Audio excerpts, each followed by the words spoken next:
la tenue des conseils délocalisés, puisque les populations expriment elles-mêmes au chef de l'État, donc au plus haut niveau de la nation, leurs préoccupations. Vivement que les décisions prises soient entérinées afin de donner aux élus locaux un environnement professionnel moderne qui colle aux exigences de l'émergence, un concept cher au président de la République, chef de l'État, Ali Bongo Ondimba.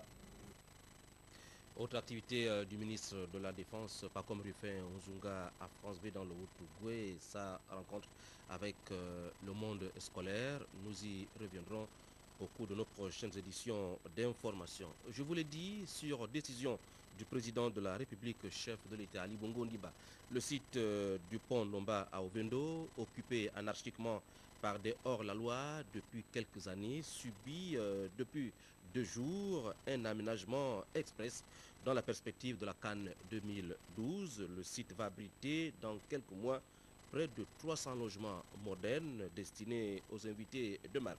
Mika Service, à cause de son expertise avérée, est l'entreprise chargée d'exécuter les travaux à la grande satisfaction de Madame le maire d'Ovendo. Paulin Siaki, Yolande Ekwara, Arnaud Mengue. 300 logements vont être construits ici dans un délai de moins de 6 mois, destinés à accueillir nos invités lors de la Cannes 2012. L'État veut tenir ses engagements dans l'organisation de cet événement majeur. C'est dans ce cadre que le maire de la commune d'Ovendo s'est rendu sur ce site pour s'imprégner de l'effectivité du démarrage des dits travaux. Nous sommes sur le site pour sensibiliser les occupants, pour leur demander de partir de ces lieux parce que beaucoup ont été déjà indemnisés. Et pour les Gabonais qui sont détenteurs de titres de propriété, ces derniers, nous allons leur trouver des sites de relogement. Déjà, le site a été trouvé. Il ne reste plus que nous regardions avec le ministère de l'Habitat dans quelles conditions nous allons aménager ces sites-là pour reloger ces compatriotes-là. Le choix de Mika Service cadre avec la vision gouvernementale, celle de faire la part belle des marchés publics aux entreprises gabonaises. Mika Service ayant une expertise avérée dans ce domaine au regard des marchés qui lui ont souvent été confiés et qui sont souvent allés à terme. C'est Mika Service qui est déjà sur le site. Vous constatez qu'il y a des agents. Ils ont commencé déjà par l'assainissement du site et ils sont à pied d'œuvre. Et donc que nous tenons à saluer ici parce que nous savons qu'avec son efficacité, d'ici là, le site sera dégagé et il sera plus propre et prêt à abriter ces villas-là. L'aménagement de ce site arrive donc à point nommé. La capitale gabonaise doit être belle lors de cette manifestation. Oui, espérons que cette fois c'est la meilleure, que les autorités respecteront leurs engagements. Et Mika Service s'est engagé pour sa part à rendre cet endroit agréable et tient à respecter les délais. La suite du journal avec la visite du ministre délégué au budget du côté de Fougamou, c'est dans le département de Tamba Magoti. L'économie de cette importante visite avec Rodrigue Tessamouanga. Déjà, dans le département de Tsamba Magoti, c'est aussi le cas. Les autorités politico-administratives de la localité se sont réunies autour du ministre Guy Bertrand Mapangou pour poser les jalons de l'organisation de la tournée républicaine du chef de l'État Ali Bongo Ondimba dans la province de Langounié, du moins au niveau local. Et comme les femmes ont un rôle prépondérant dans la réussite de toute organisation, cette séance de travail a permis aux unes et aux autres de faire valoir leurs réflexions. Nous avons parlé de l'animation et de la mobilisation des femmes. De la théorie à la pratique, le membre du gouvernement s'est rendu sur le site qui va abriter la cérémonie de lancement officiel des travaux du barrage hydroélectrique de Fougamou. Le niveau de terrassement est très avancé, les voies d'accès totalement ouvertes. La tribune est déjà sortie de terre. Et c'est bien ici que le président de la République va admirer les chutes de l'impératrice. À une dizaine de kilomètres de là, Mandilou. Les travaux de construction de l'école des officiers d'active sont au stade embryonnaire. Visiblement, le chef de chantier est à pied d'œuvre. Il a présenté le plan architectural de l'ouvrage au ministre Guy Bertrand Mapangou. La machine est en train de travailler là-bas. Un peu toute la journée aujourd'hui, on a commencé. C'est seulement hier, disons aujourd'hui que nous avons commencé. Parce que moi j'étais à Libreville pour que les militaires viennent avec moi pour commencer pour parler de la délocalisation. Profitant de son séjour dans la localité, Guy Bertrand Mapangou s'est également rendu à Odavo pour visiter la future école publique du petit village. Plus que quelques semaines pour la livraison des bâtiments. Les travaux de Petit Odavo ont duré 3 mois de construction. Dans une semaine, le chantier est livré. Ça nous arrange bien, ça va bien droit jusqu'au fond du cœur. On est très contents. Au cours de cette série de visites, le ministre délégué au budget et à la fonction publique était accompagné des autorités politico-administratives du département de Tsamba Magoti et quelques membres de son cabinet.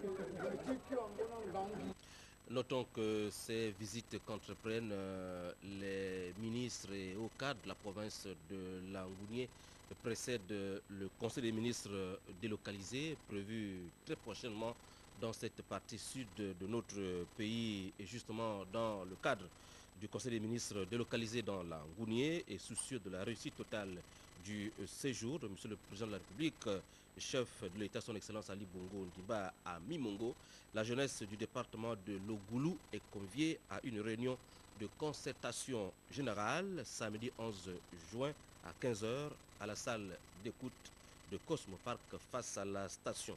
La présence de tous est vivement souhaitée. Sur ce plateau, un invité, M. Moukani Iwangu. Il est conseiller du ministre de la Justice, garde des Sceaux. C'est pour une très importante déclaration. Monsieur le conseiller, bonsoir. Bonsoir, monsieur. Nous vous écoutons. Je vous remercie. Communiqué de presse du ministère de la Justice, garde des Sceaux. Par lettre du vendredi 27 mai 2011, Maître Lubin Tuntoum, avocat à la Cour, a saisi M. le procureur de la République près le tribunal de première instance de Libreville pour obtenir la levée de la mesure d'interdiction de sortie du territoire prise à l'encontre de son client, M. André Mbaoban. Au soutien de sa demande, le Conseil a invoqué des raisons de santé documentées par un dossier médical prescrivant l'urgence des soins à assurer à son client à l'extérieur du Gabon. Le procureur de la République s'est opposé à la demande formulée par l'avocat au double motif pris. D'une part, de ce que M. André Mbaobab n'avait jamais déféré aux convocations qui lui avaient été adressées.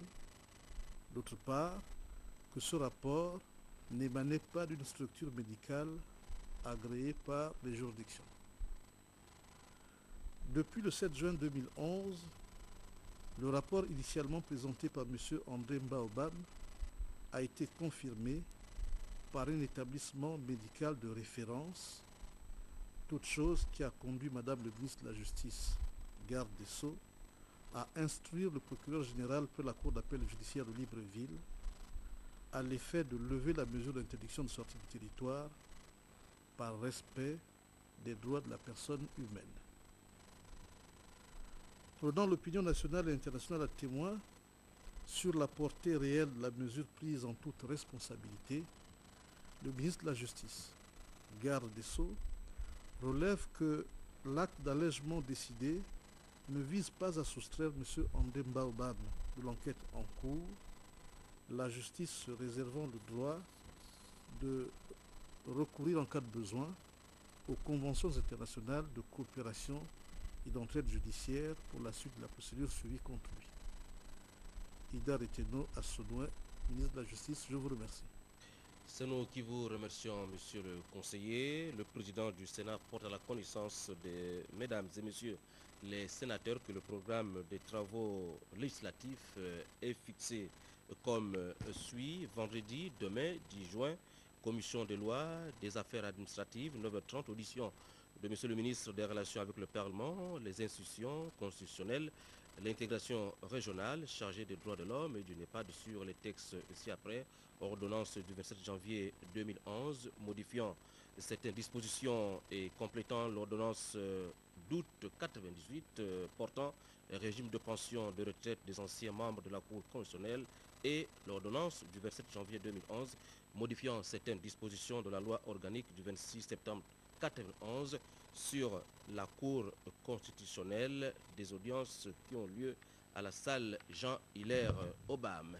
Suite à la réaction du Premier ministre chef du gouvernement, après la décision de la Cour constitutionnelle sur le non-report des élections législatives de 2011, eh bien, plusieurs réactions fusent dans l'opposition gabonaise. Nous vous proposons la réaction de l'Union du peuple gabonais.